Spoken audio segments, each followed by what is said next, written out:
حضور اقدس صلی اللہ علیہ وسلم کا ارشاد ہے کہ جس نے ریا کی نیت سے نماز پڑھی، یعنی ریا مطلب کیا ہے؟ دوسرے کو دکھانے کے لیے، اس نے شرک کیا، سمجھیں؟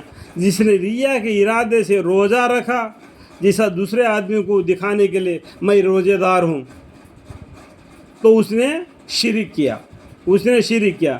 جس نے ریا کی نیت سے صدقہ دیا، اس نے شرک کیا، دوسرے کو دکھانے کے لیے میں دیکھو صدقہ کرتا ہوں، میں غریبوں پر پیسہ بانٹتا ہوں، اس طریقے سے دکھاؤ، ریا۔ نماز، صدقہ، روزے، حج وغیرہ وغیرہ جو دین کے ارکانہ ہے، ان سب کو دوسرے کو دکھانے کی نیت سے کرے گا، وہ شرک کر رہا ہے۔ اللہ کو راضی کرنے کے لیے کرنا ہے، جو کچھ بھی کرنا ہے اللہ کو راضی کرنے کے لیے۔ ہم اتنا محنت پڑھ کے یہ حدیثیں اس طریقے سے ہم بیان کر کے یوٹیوب چینل کے اندر رکھ رہے، اس کا مطلب کیا ہے؟ ہم دوسرے کو علم پہنچائے، یہ اللہ کے طرح اللہ سے ڈر کر یہ ہم سے جتنا یہ اس طریقے سے ہو سکے اتنا ہم محنت کر رہے۔ اس کے اندر میں ہمارے یہ کوئی ریا نہیں کہ ہم علم والا ہے، جتنا میں اس سے جتنا علم مجھے ہے اتنا علم کے حساب سے میں یوٹیوب چینل کے ذریعہ لوگوں تک پہنچا رہا ہوں۔ اس کا مطلب یہ ہے کہ ہم جو بھی کام کریں اللہ کو راضی کرنے کے لیے کریں، دوسرے انسان کو دکھانے کے لیے نہیں کرے، تو وہ کیا ہوتا ہے؟ ریا ہو جاتا ہے، یعنی شرک میں مبتلا ہو جاتا ہے۔ شرک کا مطلب یہ نہیں کہ اللہ کے سوا دوسرے کو عبادت کرنا، شرک کا مطلب یہ نہیں کہ تم مسجد کو چھوڑ کر گڑی میں جاؤ، اس کو چرچ میں جاؤ، اس طریقے سے مت ان کو عبادت نہیں کرنا۔ اس طریقے سے شرک کا بہت سے طریقے ہیں۔ شرک کا مطلب یہ نہیں کہ اللہ کو چھوڑ کر یہ دوسرے کو عبادت کرنا شرک ہے۔ شرک کے بہت سے مطلب ہے، بہت سے مسائل ہیں۔ آپ بخاری شریف کو پڑھیں گے تو معلوم پڑ جائے گا شرک کے کتنے قسمہ ہے۔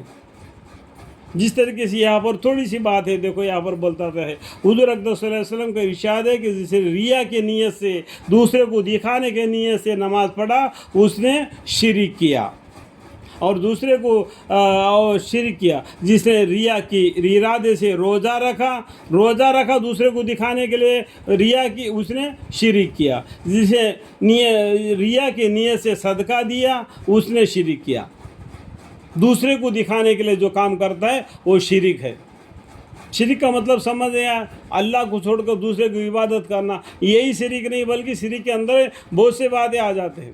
اس کے تفسیر بیان اتنا ملتا ہے، دیکھو یہاں پر اور بھی بہت سی باتیں اس شرک کے بارے میں یہ حدیث میں لکھا ہوتا ہے کہ دیکھو یہ پیجی نمبر کتنا ہے، اتنا دیکھو میں دکھا رہا ہوں، دیکھو یہاں سے لے کر دیکھو میں انگلی سے بتا رہا ہوں، یہاں سے دیکھو یہ پیج دیکھو، یہاں پر بھی قرآن کریم کے آیتیں ہیں، دیکھو ان کا معنی یہاں پر لکھا ہوگا، یعنی سورہ کہف کا آیت ہے یہ، سورہ کہف، اور یہاں پر دیکھو قرآن میں سورہ کہف دو ہے۔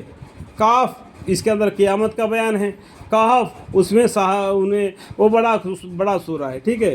اس طریقے سے دیکھو اتنا چھوٹی سی حدیث ہے اور بہت سی لمبی چوڑی اس کے بیانے ہیں، یعنی سورہ بقرہ کے آیتیں یہاں پر بھی لکھے، یعنی ایک حدیث ہے، اس کو اگر وہ سب کچھ پڑھیں گے 15-20 حدیث ہے اور آپ کو معلوم پڑ جائے گا۔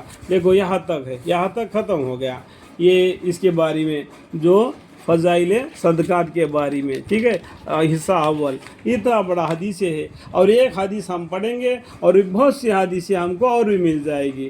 اللہ تعالیٰ ہمیں آپ کو ان باتوں کو سمجھنے کی اور خود بھی محنت کر کر علم کو حاصل کرنے کی اور عمل کرنے کی توفیق عطا فرمائے۔ اگر مجھ میں تھوڑی سی بھی اگر ریا کی اگر نیت ہو تو اسے دور کرے، اور اللہ تعالیٰ کو راضی کرنے کے لیے جو میں عمل کر رہا ہوں وہ اس پر اللہ راضی ہو، ریا کی بات نہ آئے اور میرا ذہن میں بھی نہ آئے ریا کے بارے میں۔ اللہ تعالیٰ مجھے ایسے مصیبتوں سے مجھے بچائے رکھے۔ اللہ کی رحمت، اللہ کے فضل ہم پر ہمیشہ رہے، مجھ پر، میرے بیوی، میرے بچے، میرے پورے خاندان وسیلہ تا قیامت، نسل با نسل، ان سب کے اوپر، اس گھر میں، اس گھر کے اوپر اللہ کی رحمت، اللہ کی فضل ہمیشہ رہے۔ اللہ کی رحمت کے ذریعہ سے ہمیں جنت ملے۔ اللہ آمین ثم آمین والحمد للہ۔